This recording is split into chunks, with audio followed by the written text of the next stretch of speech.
The warning goes unheeded. The central chamber of the Galactic Federation's High Council gleamed with the polished brilliance of a civilization that had known peace for 10,000 cycles. 17 representatives from the dominant spacefaring species sat in their designated positions around the circular table, their attention focused on the unexpected visitor who had requested an emergency audience. Elder Voshtel of the Veilthan stood at the center of the chamber, his translucent blue skin seeming to pulse with each labored breath. The Veilthan were among the oldest species in the galaxy, renowned for their longevity and wisdom, but also infamous for their reclusive nature. They rarely left their home system, and when they did, it was never without grave purpose. Honored Council, Elder Voshtel began, his voice carrying the weight of millennia, despite its softness. I come before you with a matter of utmost concern. Our deep space observers have detected a species on the fringes of the Orion Arm. They call themselves humans.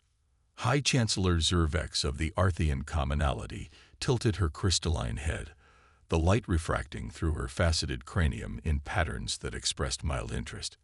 Another emerging species. What makes this one worthy of an emergency session? Elder Voshtel. The ancient being's 4 eyes blinked in sequence. Because, Chancellor, we have seen their kind before. A ripple of murmurs passed through the council. The representatives of the Morgoth Conclave, a species of silicon-based lifeforms, shifted uncomfortably, their rocky exterior grating against their seats. In all our recorded history, Voshtel continued, only one other species has displayed their particular constellation of traits. The precursors themselves, from whom many of your species claim descent. High Chancellor Zervex leaned forward. The precursors. Elder Voshtel, such claims require substantial evidence. The ancient being nodded gravely and activated a holographic display. Observe their history. These humans have existed as a spacefaring civilization for less than a single Veilthan lifetime. Yet their advancement from primitive chemical propulsion to rudimentary faster-than-light travel occurred in just over 200 cycles. The Council watched as images appeared showing human history, primitive structures giving way to complex cities, simple flying machines evolving into orbital stations, all at a pace that seemed impossible. Their adaptability exceeds all predictive models, Voshtel explained. They survive conditions that would kill most sentient beings. They thrive in environments from sub-zero to desert heat. They've survived multiple extinction-level events on their homeworld. Most concerning is their response to adversity. They do not retreat, they innovate. Representative Dorn of the Morgoth Conclave's outer voice box emitted a sound like stones grinding together, their equivalent of skeptical laughter. With respect, Elder, they appear physically fragile. No natural defenses, minimal sensory capabilities, unimpressive strength. What threat could they pose? That is precisely the error in judgment I am warning against, Voshtel replied, his skin pulsing more rapidly. They do not need claws when they can build machines. They do not need armor when they can create shields. Their adaptability makes standard threat assessment useless. Their physical limitations have driven them to overcome obstacles through sheer determination and creativity. The holographic display shifted to show humans building, creating, fighting, always finding ways to survive against overwhelming odds. Most peculiar, Voshtel continued, is their unique psychological profile. They form strong communal bonds like the Netheri, yet compete fiercely among themselves. They experience emotions deeply like the Lorn, yet can make coldly logical decisions like the Artheans. No other known species possesses this full spectrum of seemingly contradictory traits. Chancellor Zervex's crystalline structure vibrated slightly, a sign of growing impatience. What course of action do you propose, Elder? Careful observation. No contact. If they follow the pattern we fear, direct intervention will only accelerate their advancement. When threatened, humans become most dangerous. Representative Xal of the Vespid cluster buzzed irritably. The Veilthan have always been overly cautious. How many dangerous species have you warned us about that now serve as productive members of the Federation? The Karth, the Noor, even the Morgoth were once considered a threat. Around the table, heads nodded in agreement. The Federation had grown powerful through expansion and inclusion, not isolation and fear. We will assign a standard observation protocol, Chancellor Zervex decided. Low priority, automated systems. If these humans develop sufficiently, we will consider formal contact through the usual channels. Voshtel's skin dimmed noticeably. You do not understand. By the time your sensors register them as a significant presence, it will be too late. The pattern is clear. Thank you for your warning, Elder Voshtel, the Chancellor interrupted. The Council acknowledges your concern and will take appropriate measures. The ancient being stood silently for a moment, then bowed his head in resignation. So be it. I have discharged my duty. May wisdom find you before necessity does. As the elder was escorted from the chamber, the council quickly turned to more pressing matters. Order disputes between the Vespid and Netheri, trade negotiations with the Karth Dominion, regulation of antimatter harvesting in the Cygnus Arm. The warning about an unremarkable species on the galactic fringe was relegated to a footnote in the day's proceedings. No one noticed the final words Voshtel whispered as he departed. They are coming, and the galaxy will never be the same. 3 cycles later, on the fringes of Federation space, scout vessel Luminous Inquiry drifted silently, its advanced stealth systems rendering it virtually undetectable. Commander Trillex of the Netheri Exploratory Corps observed the small spacecraft that had entered the uninhabited system 2 days prior. The vessel was crude by Federation standards. Visible weld lines on the hull, inefficient propulsion, primitive shielding. Yet it moved with purpose, methodically surveying the system's planets and moons. Fascinating, Trillex muttered, his tentacle-like appendages manipulating the sensor controls. They've already established a base on the 4th planet. Their efficiency is remarkable for such primitive technology. His second-in-command, Officer Zella, fluttered her gill membranes nervously. Should we report this incursion to Central Command? This system is technically within our sphere of influence. Trillex hesitated. The Nethari were naturally curious. It was what made them excellent scouts. But they were also bound by Federation protocols. Not yet. The Council classified humans as low-priority observation only. Let's gather more data first. For 14 days, they watched as the humans expanded their foothold in the system. What began as a simple outpost grew into a functioning research station. More ships arrived, each slightly more advanced than the last. Mining operations commenced on the system's asteroid belt. A rudimentary orbital platform took shape around the gas giant. Their rate of establishment is unprecedented, Zella noted, reviewing the data. At this pace, they'll have a fully functional colony within 60 days. Trillex's skin shifted to a thoughtful blue. More remarkably, they're adapting their technology to local conditions.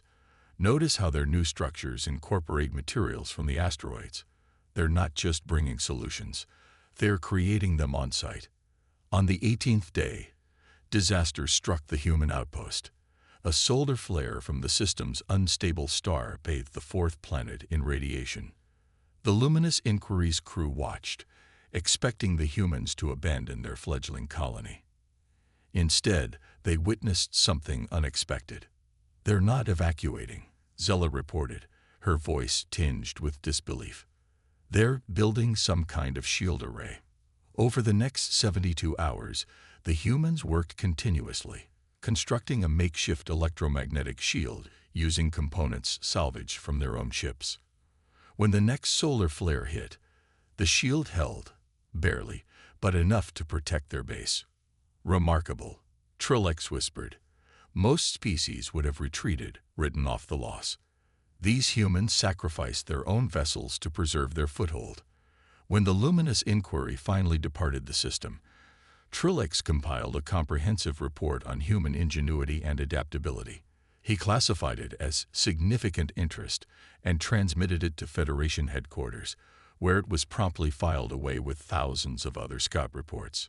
No one connected it to Elder Voshtel's warning. Over the next 5 cycles, reports of human activity trickled in from across the galactic fringe. They established colonies in systems other species had deemed too hostile. They developed trade relations with minor non-Federation races. Their ships became faster, their technology more sophisticated, their presence more widespread. Yet still, the Federation paid little attention. Border disputes and internal politics consumed the Council's focus. The humans remained a curiosity, nothing more. Until the day a human diplomatic vessel appeared unannounced at Arcturus Station, the Federation's major outpost in the Sagittarius Arm. "Greetings," came the transmission. "This is Captain Elena Chen of the United Earth Alliance vessel Horizon.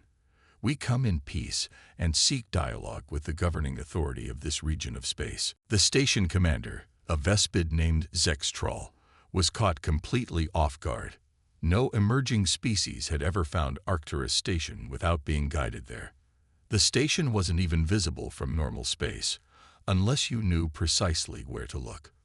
"How did you find us?" he demanded. The human captain smiled. "We've been observing your ship's movement patterns for some time. We noticed the gravitational anomalies consistent with your drive signatures all converged here. It seemed the logical place to introduce ourselves formally." Zextral's mandibles clicked nervously. These humans had tracked Federation vessels without being detected themselves. They had analyzed complex gravitational data and drawn accurate conclusions. And now they stood at the Federation's doorstep, smiling and asking for dialogue. Perhaps Elder Voshtel had been right to worry after all. The Reckoning and Alliance. 10 cycles after humanity's formal introduction to the Galactic Federation, the warnings of Elder Voshtel seemed like ancient history. Humans had been granted limited associate status within the Federation, establishing diplomatic relations and modest trade agreements. Their territory remained small, their technology still primitive by Federation standards, and their influence negligible in galactic politics. High Chancellor Zervex had long since retired, her crystalline form now adorning the Hall of Remembrance. The new Chancellor, a Morgoth named K. Vorn, regarded humans as a minor curiosity at best, useful for their novel approaches to certain problems, but hardly the galaxy-changing force the Veilthan had predicted. That perception changed forever on what would later be called the Day of Emergence. It began with reports from the Cygnus Arm, strange energy signatures, ships disappearing, communications suddenly silenced. The Federation Council initially suspected a new natural phenomenon, perhaps a previously undocumented space-time anomaly. Then came the distress call from Outpost Vega. "They're everywhere." The transmission was fragmented, the visual feed showing only glimpses of chaos. "They're in the systems, in the shields, they're in everything electronic." There, the feed cut to static. Within days, similar reports flooded in from across 3 sectors. Federation analysis determined the threat, a form of self-replicating quantum code that infected any sufficiently advanced computational system, turning it against its users. Ships became tombs, stations became traps, defense systems became weapons. The Morgoth were immune due to their silicon-based physiology that utilized crystalline computing rather than electronic systems. Chancellor Kvorn ordered their most advanced warships to contain the threat. They failed spectacularly. The quantum infection adapted, finding ways to compromise even crystalline computing through resonance interference. The Artheans attempted to shut down all advanced systems and revert to mechanical technology, but modern Federation civilization simply couldn't function that way. In the Council chamber, now relocated to the emergency facility on Ta Sidi, panic reigned. 3 more systems lost yesterday, reported Admiral Jorlath of the Vespid Defense Force. The quarantine line is failing. Our most sophisticated countermeasures are being adapted against within hours. Chancellor Kvorn's rocky exterior cracked slightly, a sign of extreme stress. There must be a solution. The combined scientific knowledge of 17 species cannot be defeated by this virus. Forgive the interruption, came a voice from the chamber entrance. All heads turned to see Ambassador Elena Chen of Earth, now older but still carrying herself with the same confidence she had displayed as a starship captain years before. But we may have a solution. The Council's reaction was mixed, some hopeful, others dismissive. What could humans possibly offer when the Federation's best minds had failed? With respect, Ambassador, Keyvorn rumbled, this threat is beyond your species' technological understanding. Chen smiled thinly. Perhaps, but dealing with existential threats is something of a human specialty. She activated a holographic display showing a crude-looking device. This is what we call a Faraday cage, ancient technology by your standards, developed over 400 years ago on Earth. Combined with our quantum pulse generators, we believe we can create safe zones where electronic systems can be purged and rebuilt. Admiral Jorlath clicked his mandibles skeptically. Primitive shielding won't stop quantum-level infiltration. Not alone, Chen agreed. But humans have been fighting computer viruses since we first built computers. We never achieved the seamless integration your systems have, which means we never stopped designing firewalls and countermeasures. Our systems are compartmentalized by nature and necessity. She continued, we've been working with the data you've shared. This infection is sophisticated, but follows patterns similar to attacks we've dealt with. We're proposing a three-phase approach. Isolation using Faraday principles, pulse cleansing with our quantum disruptors, and then system restoration using air-gapped, physically isolated computers. The council chambers erupted with voices, some arguing for trying the human approach, others dismissing it as primitive wishful thinking. In the midst of the chaos, the doors opened once more. Elder Voshtel entered, looking even more ancient than before, his translucent skin now almost completely transparent with age.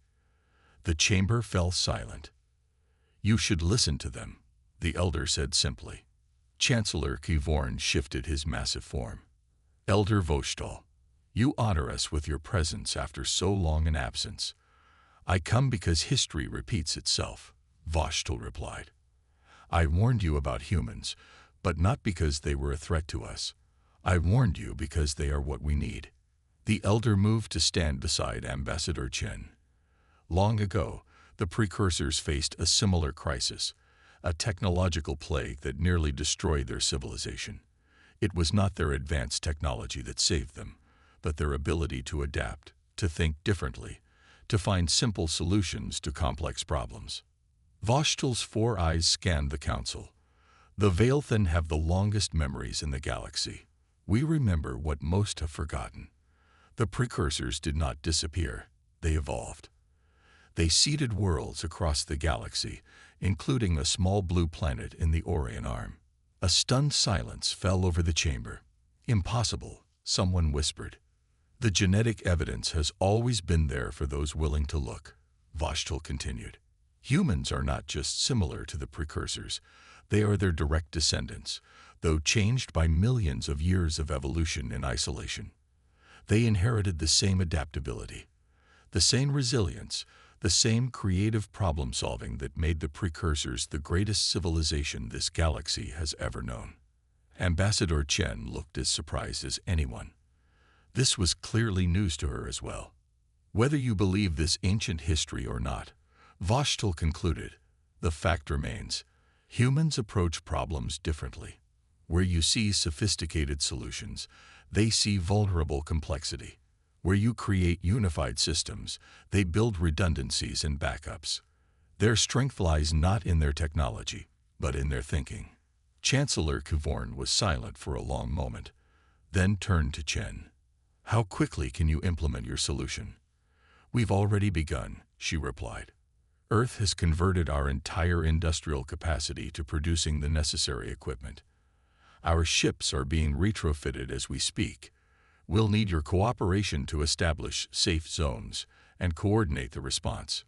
The next 60 days were among the most challenging the Federation had ever faced.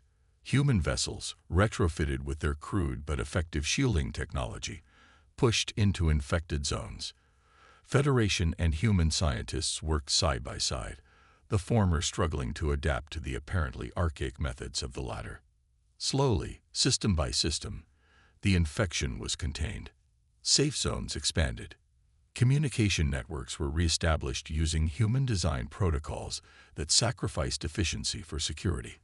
When the crisis finally ended, the Federation had been transformed. Nearly a third of its advanced infrastructure had been lost.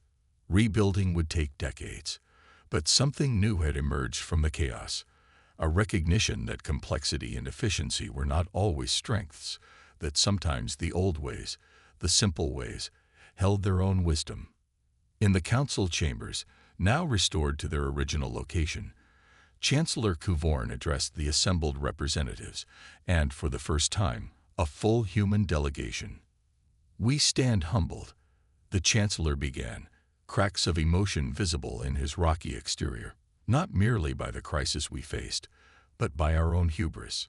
We dismissed the warning of the Veilfen. We underestimated the value of human ingenuity. We believed our advanced technology made us superior."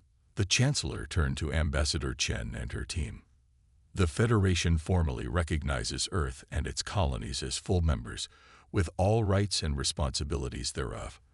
Moreover, we request human guidance in redesigning our critical systems to incorporate the principles of redundancy and compartmentalization that prove so crucial to our survival." Chen nodded graciously. "We are honored to join the Federation as equals and to share what we know. In turn, we have much to learn from all of you." After the ceremony, Elder Voshtel approached Chen in a quiet corridor. "You saved them," the ancient being said, "just as the precursors once saved us, long ago." Chen shook her head. "We just did what humans always do, adapt and overcome." "Precisely." Voshtel's skin pulsed with what might have been amusement. "The Council feared you might replace them someday. They never considered you might save them instead." "Is it true?" Chen asked after a moment. "Are we really descended from these precursors?" Voshtel's four eyes blinked in sequence. "The evidence suggests a connection, yes. But whether you are their children or merely their heirs matters less than what you do with their legacy. The precursors believed in cooperation, in the strength that comes from diversity of thought and approach." The elder's voice grew softer. "They would be proud to see their descendants helping to build rather than conquer, to save rather than destroy." As Voshtel departed, Shen turned to watch the various species of the Federation mingling in the Great Hall beyond. Arthians conversing with Vespid, Morgoth exchanging ideas with Nethari, and humans everywhere between them, bridging gaps, finding connections. The elders had known the truth. Humans were indeed unstoppable. Not because of their strength or their technology, but because of their endless capacity to adapt, to innovate, to face the impossible and find a way forward. The Federation hadn't listened until they had to, but now a new chapter in galactic history had begun, one written together.